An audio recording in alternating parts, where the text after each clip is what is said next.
70년대, 80년대에는 미국, 또 유럽, 일본의 관계가 굉장히 끈끈하게 이루어져 있었다고 그럽니다. 그리고 오로지 소련의 힘을 줄이고, 그러니까 러시아의 남하를 막기 위해서 최선을 다한 것이 브레진스키의 작전이었습니다. 그런 게 있고요. 그리고 브레진스키는 그 폴란드의 바로 그 노조 솔리다리티를 굉장히 지지를 하게 되고요. 그리고 아프간에서의 소련 침공을 굉장히 반대를 했던 그런 입장입니다. 근데 소련과의 관계가 안 좋기 때문에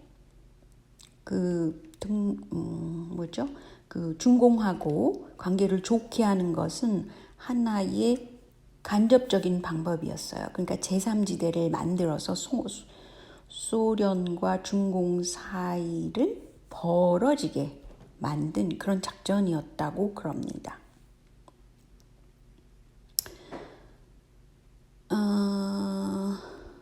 그래서 이분은 무기력을 굉장히 중시하기 때문에 그 나토의 힘을 길러야 된다. 뭐 이런 쪽을 지지를 했고요. 그 반대로 자기 그 이민하기 전에 자기네 나라였던 그 폴란드의 자유화를 위해서 일을 했다고 그래요. 그래서 그 폴란드 미국 자유재단이라고 볼 수 있겠죠. 프리덤 파운데이션을 돈을 들여서 굉장히 많이 서포트를 했다고 그럽니다. 그런 게 있고요. 그런데 이 중국과 브레진스키 관계가 안 좋아진 것은 천안문 사태 때문이었다고 그래요.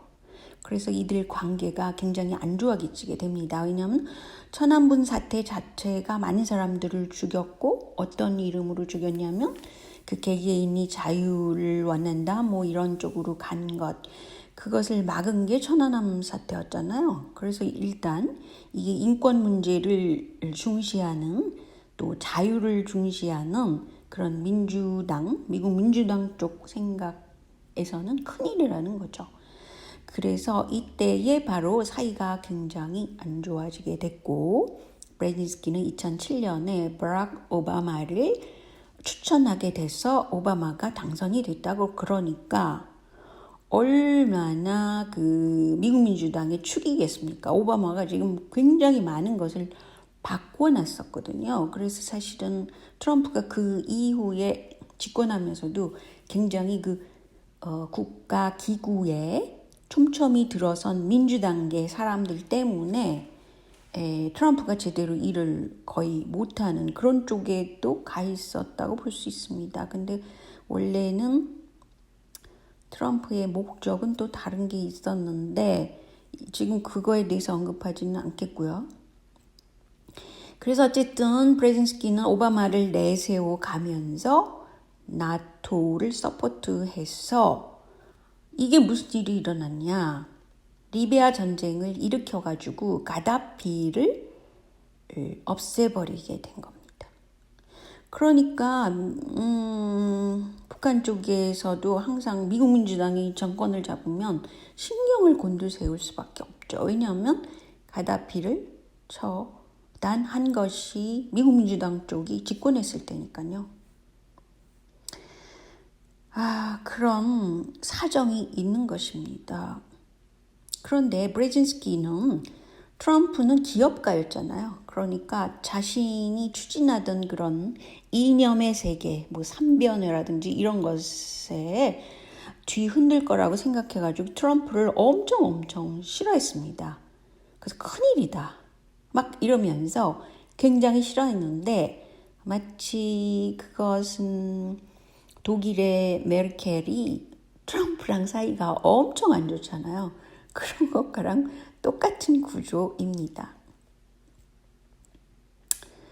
그래서 이 브레진스키가 한 일, 그것은 그 폴란드를 지키기 위해서 노력을 했고, 소련의 진출을 막기 위해서 노력을 했고, 중요한 것은 민주당의 축이 가톨릭이기 때문에 이 민주당이 집권할 때 부정선거를 굉장히 아무렇지도 않게 생각을 하는 겁니다. 그러니까 뭐로 가도 서울만 가면 된다.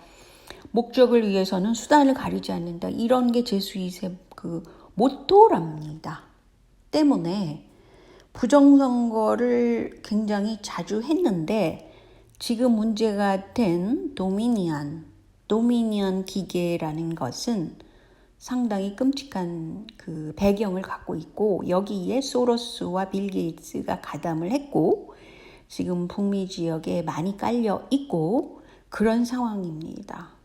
그런데 이 도미니언이라는 뜻을 보니까요. 스타트rek에 나오는 어떤 가공의 나라라고 그래요. 그래서 지배 종족이 파운드라고 있다 그럽니다. 그렇지만 개미 종족인 보타, 볼타라는 종족들이 여러 종족이 있는데 유전자 조작이 된 종족들이 이 군사력과 과학기술력을 보유하고 있는 그런 체제를 하고 있는 그런 가공의 나라를 그린 것이 도미니언이라고 그래요. 근데 도미니언이라는 뜻은 또한 그 가톨릭에서 도미니언이라는 말을 써요. 제가 이거 들은 적이 있는데 그런데 지금 시진핑이 이미 디지털 레닌주의 또 신세계 질서 디지털화된 공산주의로 변화됐잖아요. 이미. 그게 이제 QR코드 사용 뭐 이런 거지 않겠습니까? 그래서 이때에 너무 물질주의적인 유물론에 기반돼서 공산주의를 강조를 하게 되는 겁니다. 근데 여기서 중요한 것은 한국도 그 개인주의보다는 집단주의적인 그런 문화가 강해요.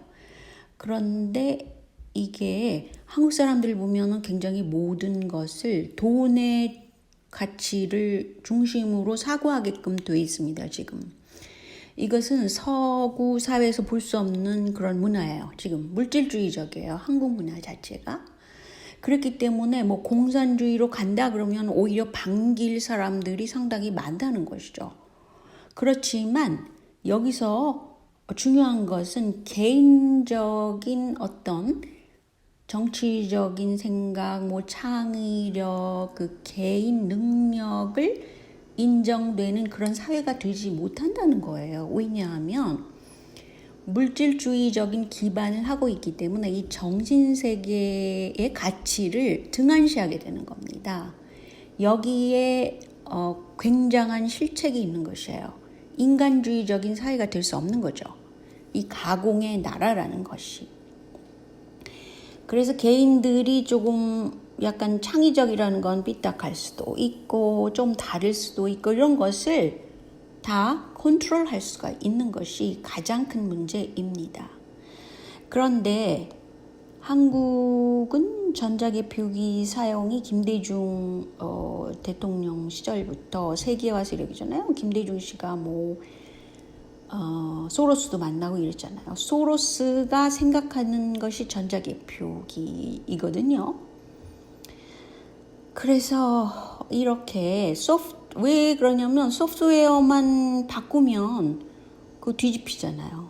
그게 이제 도미니언 소프트웨어라는 것이죠.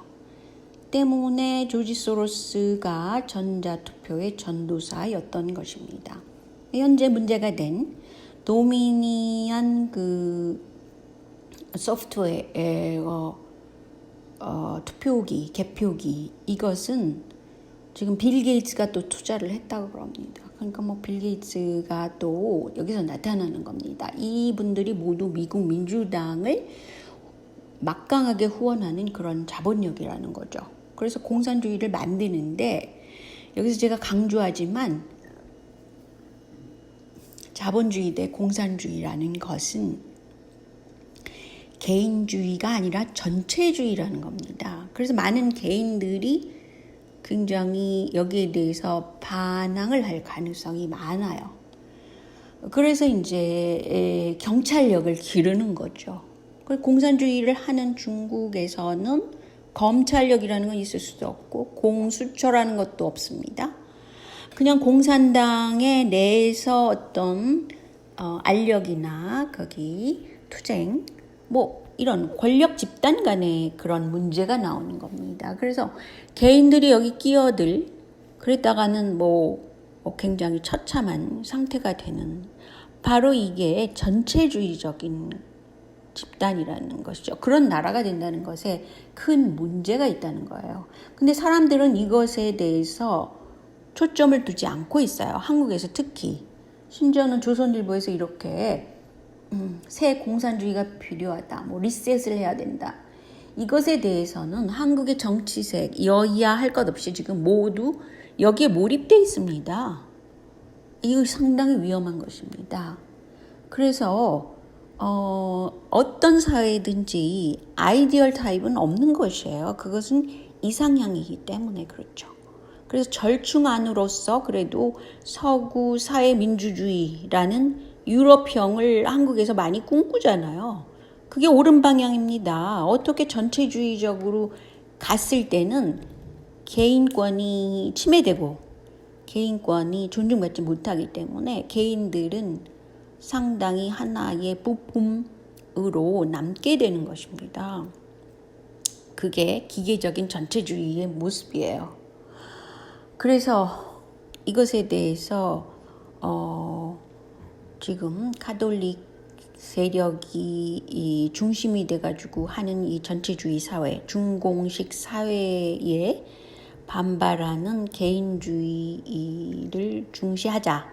이런 쪽에서는 그 개신교 쪽에서 신이 인간 개개인을 만들었기 때문에 예수님을 통해서 만들었기 때문에 그 개신교 쪽에서는 가톨릭 쪽이 하는 그런 어떤 사탄 집단이다 이렇게 보는 쪽도 상당히 많아지는 것입니다. 그래서 단순하게 현재의 싸움이 사탄과 그렇지 않은 정의로운 세력과의 싸움이기도 하고 또 한편으로는 가톨릭과 개신교 중심의 싸움이기도 한 것이에요. 그래서 여러분이 공산사회를 꿈꾸는 사람들 쪽과 그렇지 않고 전체주의에 반대하는 개인주의적인 사회, 절충적인 사회, 그래서 서구 민주주의를 꿈꾸는 그런 사람 간에 지금 대척점이 있다고 저는 생각합니다. 그리고 여러분도 제가 설명한 것에서 이미 많은 것을 캐치하셨을 것입니다. 그래서 북한에 대해서는 북한으로서는 그 이중적인 태도가 있을 수밖에 없죠. 만약에 누가 정권을 잡느냐가 어떤 북핵 문제 해결도 방법이 달라질 것이고 중국과의 문제, 미국과의 문제 이게 다 달라질 거 아니겠어요? 그래서 일단 전체적인 이런 큰 틀을 이해하셔야만 지금 공화당 쪽이 같이 죽일 때, 민주당이 같이 죽일 때 어떻게 달라질 것인가가 결정되는 것입니다. 그런데 여기서 피라미드를 생각하시잖아요. 이 피라미드의 가장 정점에는 이 두 양대 관력이 만나게 되는 중요한 문제가 있습니다. 그래서 그 가치축의 정점을 누가 지금 쥐고 있느냐 그런 문제가 또 남게 되는 것이죠. 그래서 아무튼 제 설명은 여기까지만 하겠습니다. 자, 모두들 힘내시고 하루하루를 즐겁게 살아가십시오. 그게 여러분의 인생이 되지 않겠습니까? 자, 안녕히 계세요.